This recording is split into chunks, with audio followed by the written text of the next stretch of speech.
everyone. So now in our polity series we will study the President of India.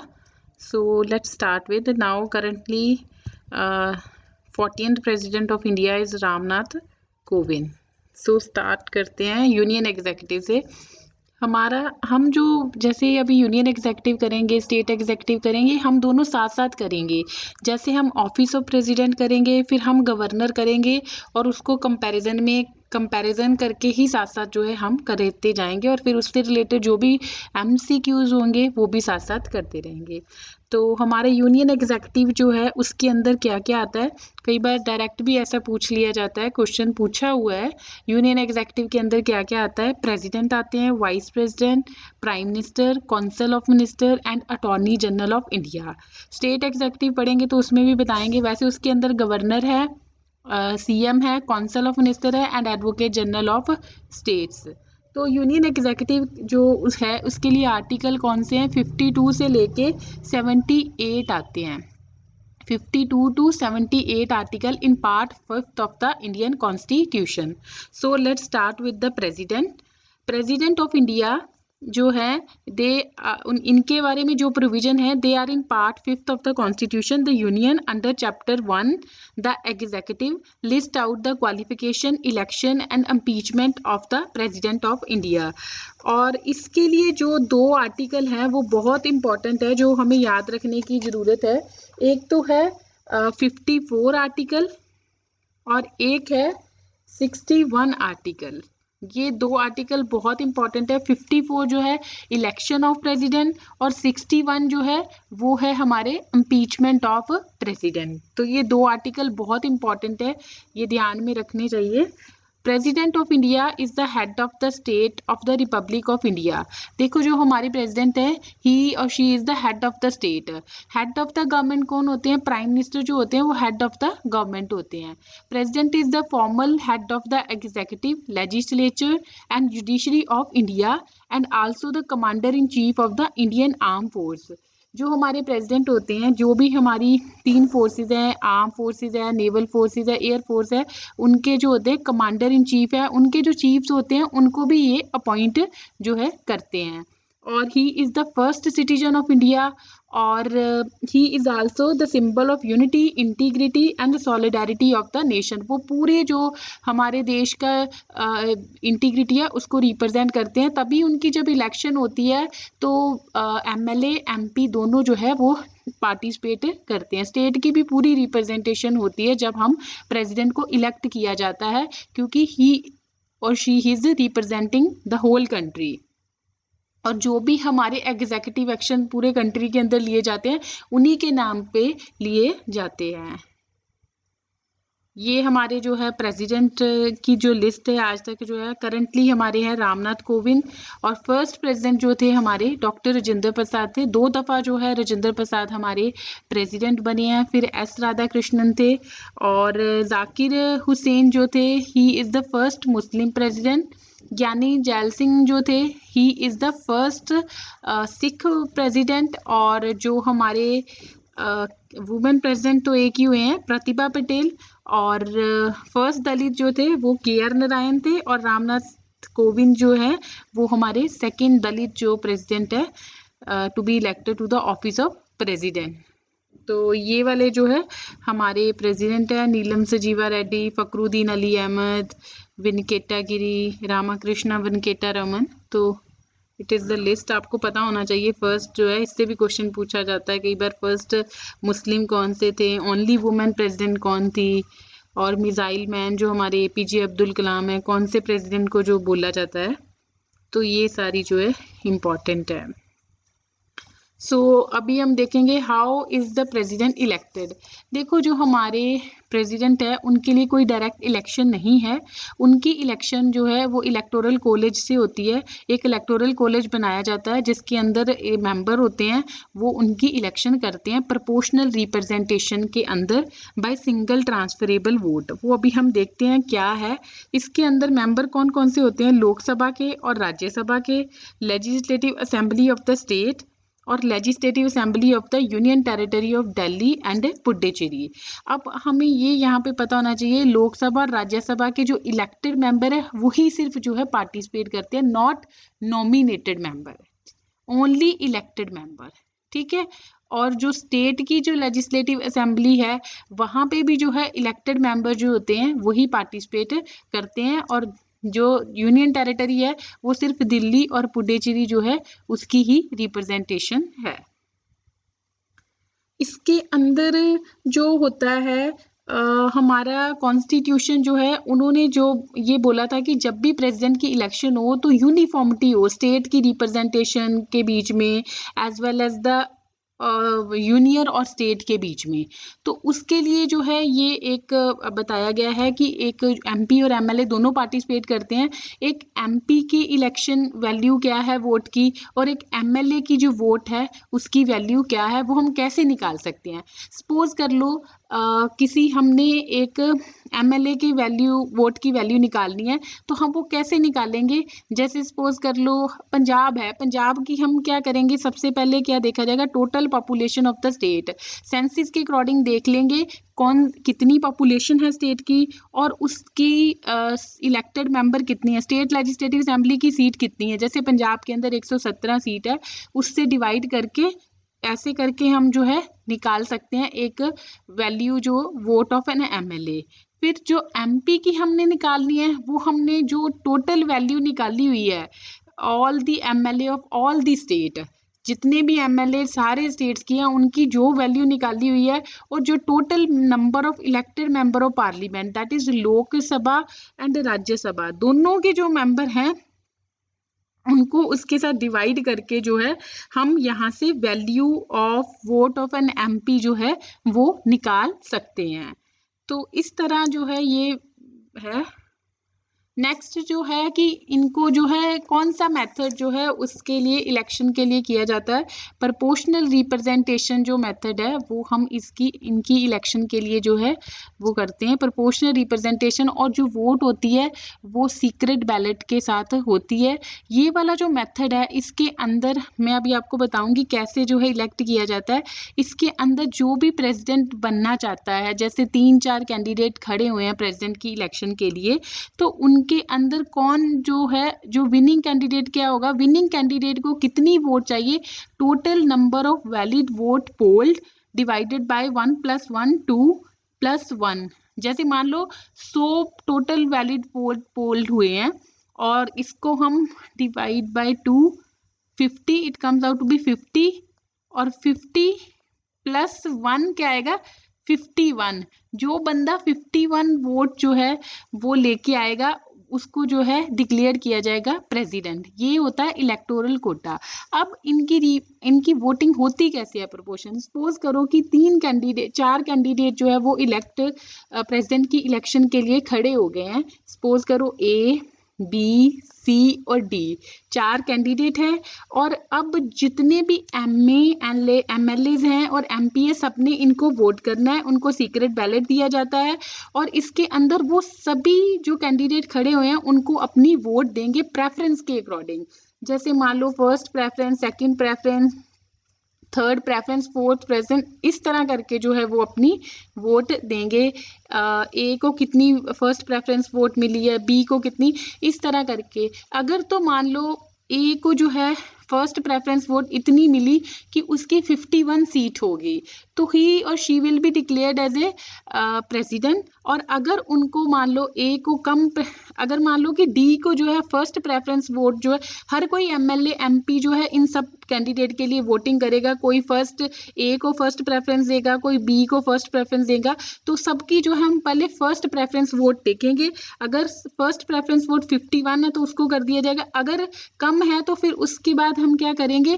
Suppose कर लो कि D को जो first preference vote जो है वो सबसे कम मिली है, तो हम क्या करेंगे, उसकी जो फर्स्ट प्रेफरेंस वोट है वो तो निकल जाएंगे बाहर, और उनकी जो सेकंड प्रेफरेंस वोट होएगी वो हम जो रिस्पेक्टिव ए बी सी की जो फर्स्ट प्रेफरेंस वोट है उसके अंदर ऐड कर देंगे, और देख लेंगे कि अगर 51 इनमें से जिसका आ जाता है उसको इलेक्ट किया जाता है। फिर भी नहीं हो पाता तो फिर हम देखेंगे सी की जो सी के साथ वही प्रोसीजर रिपीट किया जाएगा जो डी का किया जाएगा।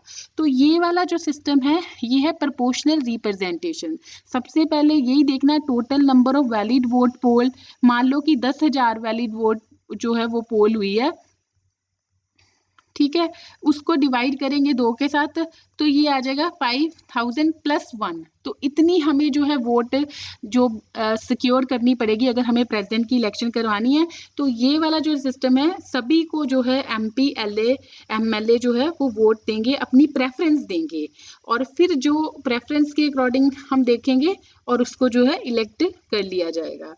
तो ये वैसे जो सिस्टम है प्रोपोर्शनल रिप्रेजेंटेशन, वैसे इसको बोलते हैं proportional representation single transferable vote. लेकिन ये सिंगल ट्रांसफरेबल वोट नहीं है, इसके अंदर जो हर MLA MP जो है वो सिंगल वोट नहीं दे रहा, वो प्लूरल वोट दे रहा है, हर किसी को वोट दे रहा है।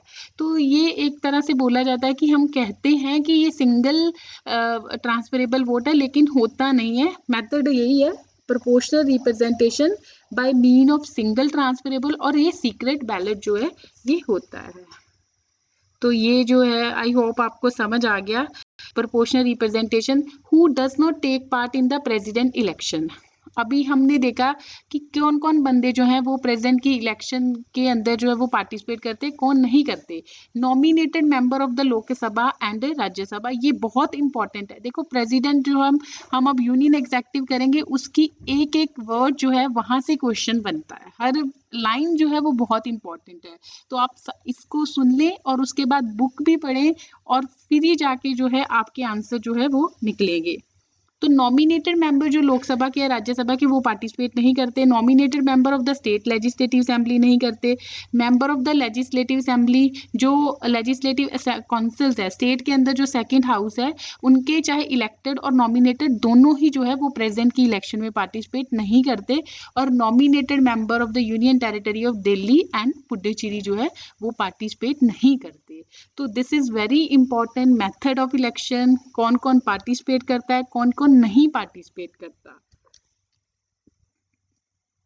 नेक्स्ट क्या है, एक और भी चीज़ मैं बताना चाहती हूँ कि जैसे हमने जो हमारे देश के अंदर जो मेथड ऑफ इलेक्शन प्रेसिडेंट का है वो इनडायरेक्ट है, डायरेक्ट नहीं है। तो वो कॉन्स्टिट्यूशनल मेकर ने क्यों इनडायरेक्ट मेथड जो है चुना, उनके भी उन्होंने एक दो रीज़न बताए थे। क्योंकि अगर हम प्रेसिडेंट के लिए अलग इलेक्शन करा रहे हैं, पार्लियामेंटल के लिए इलेक्शन अलग करवा रहे हैं, तो हम क्यों करवाएं, क्योंकि प्रेसिडेंट एक नॉमिनल हेड है। सारा असली पास जो है वो council of minister prime minister के पास होती है। वैसे जो भी काम करे जाते हैं वो सारे प्रेसिडेंट के नेम पे ही किए जाते हैं, लेकिन असली पावर जो होती है वो काउंसिल ऑफ मिनिस्टर। इसलिए कोई फायदा नहीं है कि उनकी इलेक्शन जो है डायरेक्ट कराई जाए, इतना पैसा जो है वो खर्चा किया जाए। तो इसलिए उन्होंने बोला था कि हम जो है और इतनी बड़ी कंट्री के अंदर हम डायरेक्ट इलेक्शन करवाने लगे, टाइम कंज्यूमिंग, मनी वेस्टेज, ये सब सारी चीज़ों को देख के, और नॉमिनल हेड है इस वजह से उन्होंने सोचा कि हम जो है उनको इनडायरेक्ट इलेक्शन करवाते हैं। और स्टेट की भी रिप्रेजेंटेशन तो कर ही दी थी, MLA MP दोनों वोट करते हैं। तो क्योंकि प्रेसिडेंट पूरी कंट्री को जो है वो रिप्रेजेंट करते हैं। और फिर हाँ ये भी बोला गया था कि जो प्रेसिडेंट है उनको उनकी इलेक्शन के अंदर सिर्फ दोनों हमारे पार्लियामेंट के दोनों सदनों के ही मेंबर जो इलेक्ट किया। तो तब भी फिर यही क्रिटिसिज्म हुआ था कि जो है स्टेट की भी रिप्रेजेंटेशन होना चाहिए, क्योंकि फिर जो अगर कोई पार्टी मेजॉरिटी के अंदर है लोकसभा अंदर, तो वो फिर वही अपने ही बंदे को जो इलेक्ट करेंगे। और प्रेसिडेंट तो पूरे देश के लिए जो है वो काम करते हैं, उनके लिए हैं। तो इस तरह फिर जो है स्टेट की रिप्रेजेंटेशन भी दी गई थी। What is the term of the president office, once president is elected he hold office for 5 year, he sit in the office even after the completion of 5 year. अगर उनका वैसे 5 ईयर होता है, अगर वैसे उनका खत्म होने वाला तो 6 मंथ पहले ही हम इलेक्शन वगैरह करवा देते। लेकिन अगर किसी वजह से इलेक्शन नहीं हो पाती तो हम जो प्रेसिडेंट है उससे ज़्यादा टाइम तक भी वो रह सकते हैं। वैसे एक बार वो चुन लिए तो ही और she can be reelected and there is no cap on his reelection, unlike in America के अंदर जो है आप प्रेसिडेंट सिर्फ जो है वो 2 दफ़ा ही बन सकते हो। लेकिन this is not the case in India के अंदर कितने टाइम भी आप जो है री इलेक्ट हो सकती हो। और एक बात और है, अमेरिका के अंदर प्रेसिडेंट बनने के लिए आप बाय बर्थ वहाँ की सिटीजनशिप होनी चाहिए, लेकिन इंडिया के अंदर अगर आप नेचुरलाइज्ड सिटीजन भी हो, मीन आपने नेचुरलाइजेशन के थ्रू सिटीजन गेन करी है, तो भी जो है आप प्रेसिडेंट की इलेक्शन के लिए कॉन्टेस्ट जो है वो कर सकते हो। Principle of election used in present election: proportional representation by mean of single transferable vote. How does voting take place in the election of Indian president? It is secret ballot system of voting. और what is the quota vote in the present election? हमने देखा था total number of valid votes poll divided by this and ऐसे, ये वाला formula है। और जब भी प्रेसिडेंट की इलेक्शन के लिए कोई डिस्प्यूट आता है, वो किसके पास जाता है? ओनली सुप्रीम कोर्ट के पास ही जाएगा, और सुप्रीम कोर्ट का डिसीजन जो है वो फाइनल होगा। और अगर मान लो कि प्रेसिडेंट की इलेक्शन हो गई है, प्रेसिडेंट ने काम करना शुरू कर दिया और उनकी जो इलेक्शन को लेके सवाल खड़े हो गए और सुप्रीम कोर्ट के पास चला गया और सुप्रीम कोर्ट ने उनकी इलेक्शन को रद्द कर दिया, तो जो भी उन्होंने काम करे हुए हैं वो जो है रहेंगे valid even after his removal. तो सुप्रीम कोर्ट जो है इन्वॉल्व होती है प्रेसिडेंट की इलेक्शन के। वाइस प्रेसिडेंट की इलेक्शन का भी अगर कोई डिस्प्यूट होता है तो वो सुप्रीम कोर्ट के पास ही जाता है। अब हम देखेंगे क्वालिफिकेशन क्या है, प्रेसिडेंट की इलेक्शन करने के लिए क्या क्या जो है वो क्या क्वालिफिकेशन होनी चाहिए। He should be an Indian citizen, his age should be minimum of 35 year, 35 year age होनी चाहिए, इंडियन सिटीजन होना चाहिए। दोनों ही ये वाली जो है वाइस प्रेसिडेंट के लिए भी ऐसी ही है। He should qualify the condition to be elected as a member of the Lok Sabha. He should not be member of the Lok Sabha, लेकिन उनको जो लोकसभा का मेंबर बनने के लिए जो है कंडीशन होनी चाहिए, उनको उन्होंने फुलफिल करनी चाहिए। He should not hold any office of profit under the central government, state government or any other public office, public authority, मतलब उनको कोई भी ऑफिस, वैसे जो सिटिंग प्रेसिडेंट है, वाइस प्रेसिडेंट है, जहाँ गवर्नर कोई सी स्टेट का है, जहाँ मिनिस्टर यूनियन का है, जहाँ स्टेट का है, वो प्रेसिडेंट की इलेक्शन के लिए जो है वो जो है कॉन्टेस्ट कर सकते हैं। So these are the qualification of the president. Next is what are the condition of the president office. अब जो एक चीज और है कि जब प्रेसिडेंट की इलेक्शन होती है तो जब प्रेसिडेंट को ओथ देते हैं, ऑफिस में एंटर करने से पहले उनको ओथ दी जाती है। वो ओथ उनको कौन देते हैं? उनको देते हैं oath chief justice of India.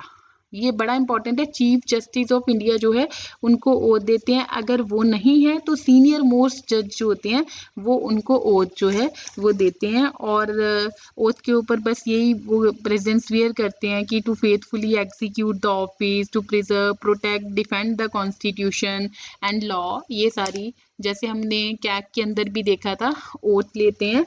तो इस तरह अगर कोई प्रेसिडेंट के टाइम, जैसे हम आगे अभी देखेंगे, अगर प्रेसिडेंट की डेथ हो जाती है, जहाँ वो रेजिग्नेशन कर देते हैं, तो कोई बीमार हो गए तो उसकी जगह पे अगर वाइस प्रेसिडेंट, जहाँ अगर वाइस प्रेसिडेंट नहीं है तो सीजीआई जो है वो एक्टिंग प्रेसिडेंट का काम करेंगे, तब उनको भी जो है एंटर करने से पहले यही ओथ जो है वो लेनी पड़ती है। तो ये एक एक पॉइंट जो मैं आपको बता रही हूँ ये बहुत इंपॉर्टेंट है, तो आप इसको बहुत ध्यान से करना। अब क्या क्या है condition of the president office? He can not be member of Lok Sabha and Rajya Sabha.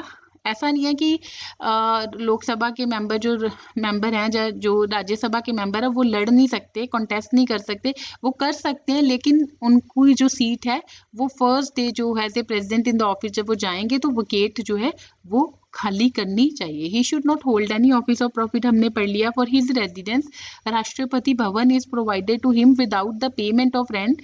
Parliament उनका डिसाइड करते हैं, मॉल्यूमेंट, अलाउंस, प्रिविलेज जो भी होती है वो सारी वही डिसाइड करते हैं। Parliament can not diminish his emolument and allowance during his term of office. He is given immunity from any criminal proceeding even in respect of his personal act.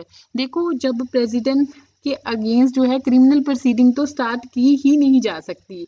जब वो ऑफिस के अंदर आ गए हैं उनको जो है ये बहुत सारी इम्यूनिटी और प्रिविलेज दी जाती है, और उनको ना तो अरेस्ट किया जा सकता है ना ही इम्प्रिजेंट किया जा सकता है। लेकिन हाँ, सिविल प्रोसीडिंग उनके अगेंस्ट जो है वो स्टार्ट की जाती है, वो भी only after giving 2 month prior notice जो है वो किया जाता है। यहाँ से भी क्वेश्चन पूछा जाता है, क्रिमिनल प्रोसीडिंग जो है वो स्टार्ट की जा सकती है, तो यहाँ पे आपको क्लियर होना चाहिए क्रिमिनल प्रोसीडिंग नहीं कर सकते, सिविल प्रोसीडिंग कर सकते हैं, लेकिन वो भी जो है आफ्टर गिविंग 2 मंथ नोटिस। अभी प्रेसिडेंट की जो सैलरी वो इंक्रीज हो गई थी, पहले 1.5 लाख होती थी, अभी जो है 5 लाख जो है इनकी सैलरी है। और वो बाकी बहुत सारे phone facility, car, medical treatment, बहुत सारी फैसिलिटीज जो है वो प्रोवाइडेड की जाती है।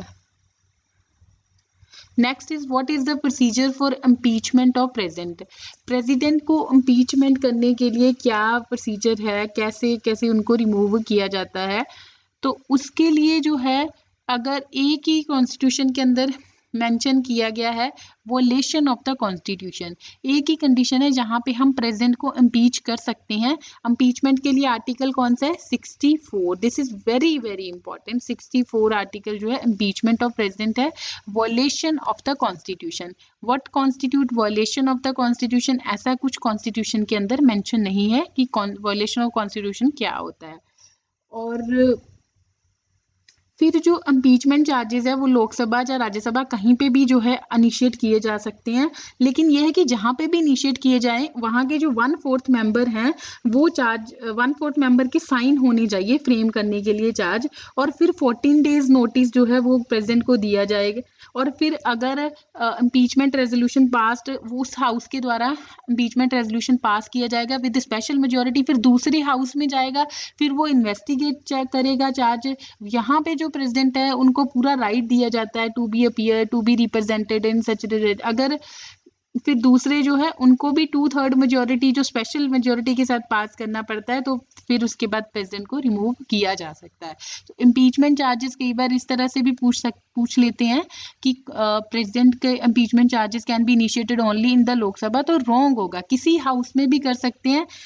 चार्जेस फ्रेम 1/4 मेंबर जो है वो अपना साइन करेंगे और फिर 14 डेज जो है नोटिस प्रेसिडेंट को दिया जाएगा, और उस हाउस के अंदर फिर स्पेशल मेजोरिटी के साथ पास होकर दूसरे हाउस में जाएगा, फिर दूसरे हाउस जो है वो इन्वेस्टिगेट करके फिर वो स्पेशल मेजोरिटी के साथ वहां पे भी जो है वो पास किया जाएगा। So this is the procedure for impeachment of the president. और एक चीज और है, मैं बताना चाहूंगी कि जब प्रेसिडेंट, हमने वो तो देख लिया कि जब प्रेसिडेंट की इलेक्शन होती है उसमें कौन कौन से जो मेंबर हैं वो पार्टिसिपेट करते हैं, लोकसभा के, राज्यसभा के करते हैं, स्टेट लेजिस्लेटिव असेंबली के करते हैं, यूटी के करते हैं। लेकिन जब उनकी इम्पीचमेंट होती है तब ना तो स्टेट के पार्टिसिपेशन होएगी ना ही यूनियन टेरिटरी की पार्टिसिपेशन होएगी, ओनली लोकसभा और राज्यसभा के मेंबर जो है वो पार्टिसिपेट करते हैं। कौन से? Both nominated and elected. This is very important, very very important. Both nominated and elected. वहां पे हमने देखा था ओनली इलेक्टेड था, यहाँ पे बोथ नॉमिनेटेड और इलेक्टेड जो है वो पार्टिसिपेट करते हैं। बस ये आप डिफ्रेंशिएट करके ही पढ़ें कौन से मेंबर जो है वो पार्टिसिपेट इलेक्शन में करते हैं, कौन कौन से स्टेट्स की रिप्रेजेंटेशन, यूटी की रिप्रेजेंटेशन, ये सब आप ध्यान रखें। Can the president's office be vacant? Yes, of course his office can be vacant in the following वे।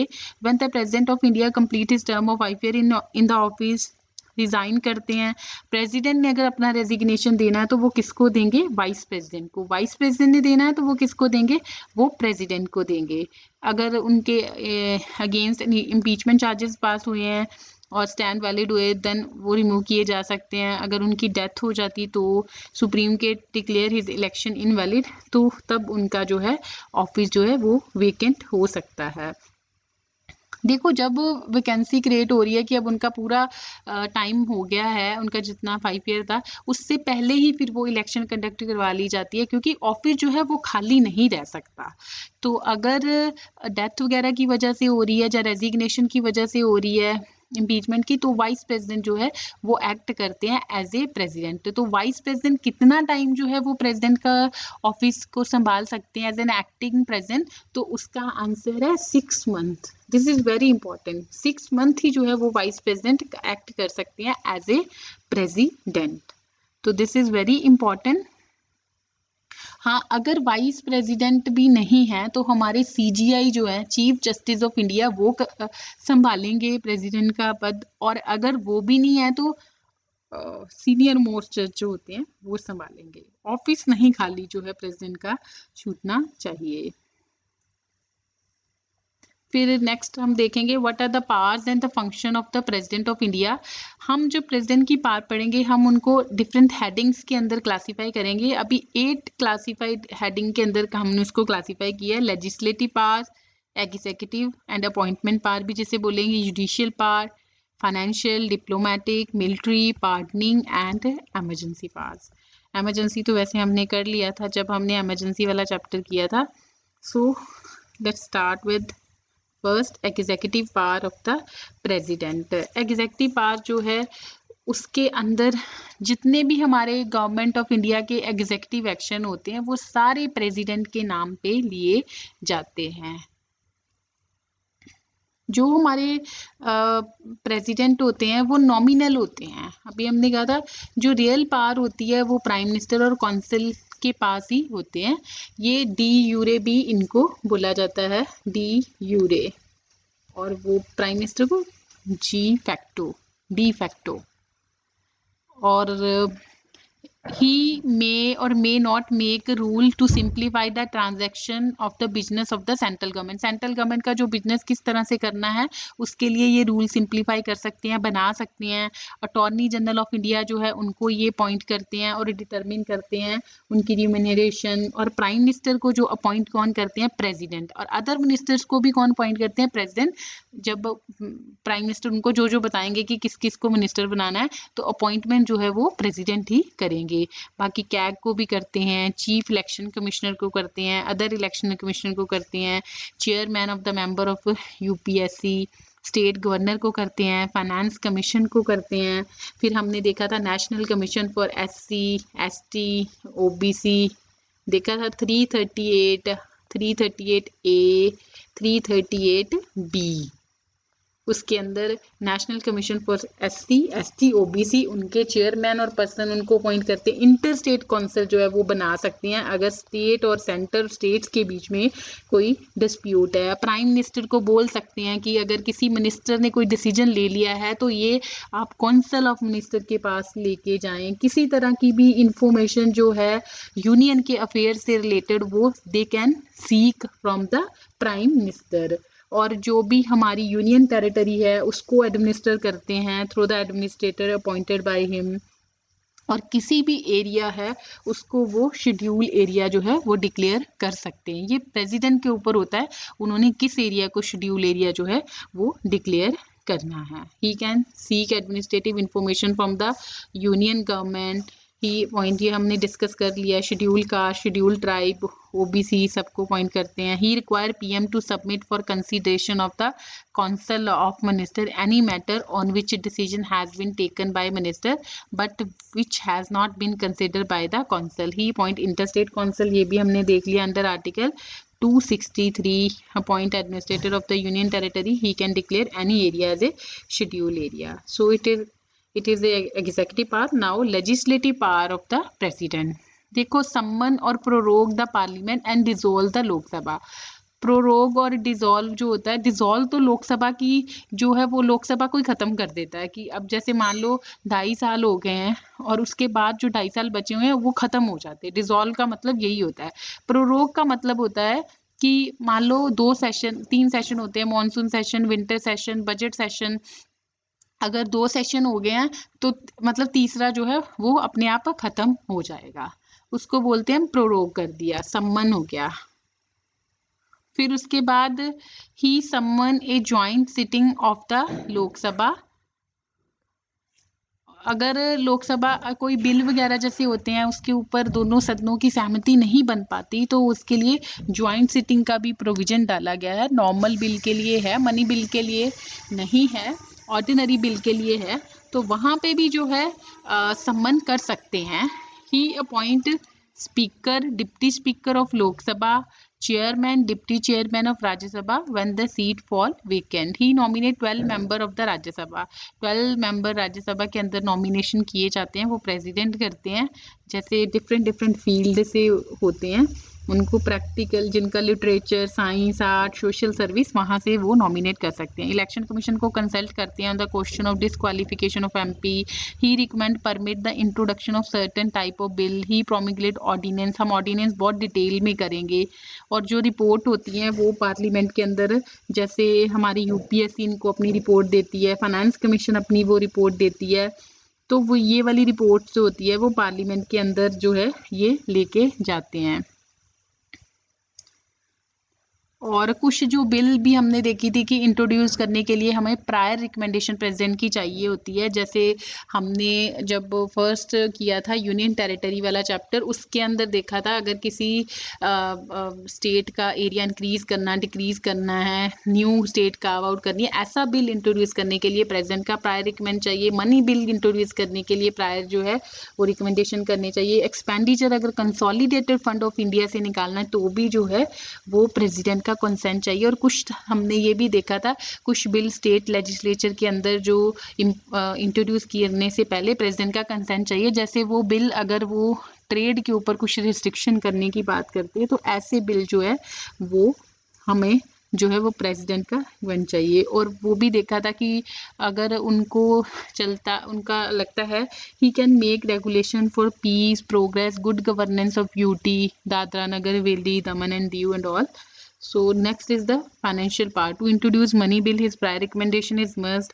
और यूनियन बजट जो होता है वो ही लेट करते हैं पार्लियामेंट ने. To make a demand for grant, his recommendation is prerequisite. Contingency fund भी जो होता है उनके कंट्रोल के अंदर ही होता है. फाइनेंस जो रिवेन्यू सेक्रेटरी होते हैं उनके अंदर ही. Constitute finance commission every 5 year. तो फाइनेंस कमीशन जो होते हैं, और ये जो होता है फाइनेंशियल पावर के अंदर आ गया. Judicial power of the president. Judicial power of the president के अंदर appointment of chief justice, supreme court, high court जजेस जो होती है वही करते हैं. और सुप्रीम कोर्ट से अगर कोई एडवाइस लेनी है तो वो भी एडवाइस जो है वो ले सकते हैं, लेकिन वो एडवाइस जो होती है उनके ऊपर बाइंडिंग नहीं होती. फिर इनकी जो होती है pardoning power. This is very again बड़ा इंपॉर्टेंट आर्टिकल है.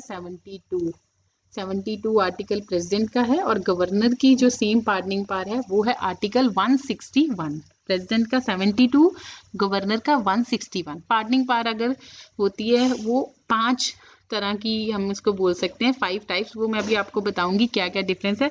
एक दो चीज़ें मैं और बता दूं. प्रेसिडेंट होते हैं वो अगर कोर्ट मार्शल द्वारा कोई पनिशमेंट दिए जाती है तो उसको भी जो है वो माफ़ कर सकते हैं. और जो गवर्नर है वो ऐसा नहीं कर सकते. और अगर डेथ सेंटेंस है तो भी अगर पार्डनिंग करनी है तो वो सिर्फ प्रेसिडेंट कर सकते हैं. डेथ सेंटेंस जो होती है गवर्नर जो है उसके अंदर कुछ नहीं कर सकते, चाहे वो स्टेट लॉ ही उसके मतलब डेथ सेंटेंस दे रहे हैं तो वो प्रेसिडेंट ही कर सकते. बाकी जो कम्यूटेशन, रिमिशन, रिस्पाइट, रिप्रीव जो होती है वो गवर्नर के पास भी पार्डनिंग पावर होती है. लेकिन अगर डेथ सेंटेंस स्टेट लॉ के अंदर किसी वजह से किसी को मिल रही है, उसको माफ़ करने का हक जो है वो सिर्फ प्रेसिडेंट को ही दिया गया है. और अभी हम देखेंगे पार्डन क्या होता है. पार्डन का मतलब ये होता है कि किसी बंदे को जो है पूरी तरह माफ़ कर देना, उसकी जो भी सज़ा है उसको भी बिल्कुल ख़त्म कर देना. बोथ कन्विक्शन और सेंटेंस कंप्लीटली एब्सॉल्व्ड, बिल्कुल ख़त्म कर दिया उसको. कम्यूटेशन, पार्डन हो गया. कम्यूटेशन का मतलब होता है कम्यूट कर देना. मान लो किसी को डेथ सेंटेंस मिली है, डेथ सेंटेंस से उसको रिग्रेस इम्प्रिजनमेंट दे दिया. डेथ सेंटेंस थी, उसको 5, 20, 25 साल जो है वो सजा दे दी. रिमिशन जो होता है, रिमिशन में हम उसका करैक्टर चेंज नहीं करते. जैसे कम्यूट में तो कम्यूट कर दिया, डेथ सेंटेंस है उसको इम्प्रिजनमेंट में कर दिया, रिग्रेस इम्प्रिजनमेंट है उसको नॉर्मल इम्प्रिजनमेंट कर दिया. रिमिशन के अंदर जो है अगर 20 साल है तो 10 साल कर दिया. इसके अंदर करैक्टर सेम रहता है, उसका वो चेंज नहीं करते. रेस्पाइट का मतलब होता है कि किसी को थोड़ी कम पनिशमेंट दे दी, ओरिजिनल जितनी दी थी उससे कम कर दी. अगर कोई स्पेशल कंडीशन है, जैसे मान लो कोई डिसेबिलिटी है, या प्रेग्नेंट वूमेन है, या जहाँ थोड़ी एज हो गई है, ओल्ड एज हो गई है, या कोई मेडिकल कंडीशन इस तरह की हो गई है, तो वहाँ पे रिस्पाइट कर सकते हैं। ये बहुत इंपॉर्टेंट है, डिफरेंस क्लियर होना चाहिए। रिप्रीव जो होता है कि किसी को अगर डेथ सेंटेंस दी गई है उसके लिए टेम्परेरी स्टे करना, जो वो मर्सी वगैरह के लिए अप्लाई कर सकता, तो ये क्लियर होना चाहिए। Pardon, commutation, remission, match the column में पूछ सकते हैं, पूछे भी हुए हैं, बहुत इंपॉर्टेंट है। Next is the diplomatic power of president. Diplomatic power of president जो होते हैं उसके अंदर जितनी भी हमारी इंटरनेशनल ट्रीटी है, एग्रीमेंट वगैरह अप्रूव किए जाते हैं, वो निगोशिएट जो होते हैं उनके नाम से ही जो है वो किए जाते हैं, मतलब उनके नाम से लिए जाते हैं। अब अल्टीमेटली जो अप्रूवल रेटिफिकेशन जो होती है वो प्रेसिडेंट पार्लियामेंट द्वारा ही की जाती है। He is the representative of India in international forum and the affairs. Military power जो है प्रेसिडेंट की, he is the commander of the defense forces of India. He appoint the chief of army, navy and air force. तो इसको भी जो है ये appoint करते हैं military.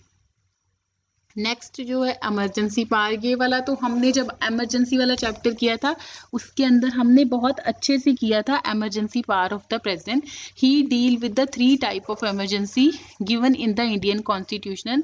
National emergency under article 352, जिसके अंदर हमने 2 तरह की पढ़ी थी, external emergency, internal emergency. President rule under article 356, वैसे प्रेसिडेंट रूल 356 के अंदर आता है, लेकिन 355 और 365 भी मैंने जब बताया था, दोनों आर्टिकल जो है इसी के साथ रिलेटेड है। फाइनेंशियल इमरजेंसी 360, जिसके अंदर बताया था प्रेसिडेंट अगर चाहे तो वो उनको कैंसिल भी कर सकते हैं, ग्रांट, उन जो भी फाइनेंशियल एड वगैरह सेंटर से स्टेट की तरफ जाती है। तो ये वाली जो सारी पावर्स है प्रेसिडेंट की हमने देख ली। नेक्स्ट हम देखेंगे ordinance power, veto power, governor का कंपैरिजन और गवर्नर के बारे में जो है हम पढ़ेंगे। इस तरह जो है हम यूनियन और स्टेट एग्जेक्टिव साथ साथ करेंगे, जैसे पार्लियामेंट करेंगे तो स्टेट लेजिस्लेचर उसके साथ करेंगे, क्योंकि इसके अंदर बहुत सारी छोटी छोटी चीज़ें हैं जो बहुत इंपॉर्टेंट है। ईच लाइन जो है वो बहुत इंपॉर्टेंट है, हर लाइन से जो है वो क्वेश्चन बनता है, तो इसको आप बहुत ध्यान से करना।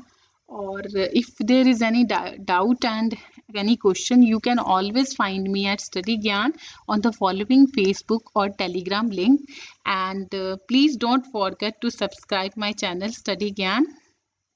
See you tomorrow.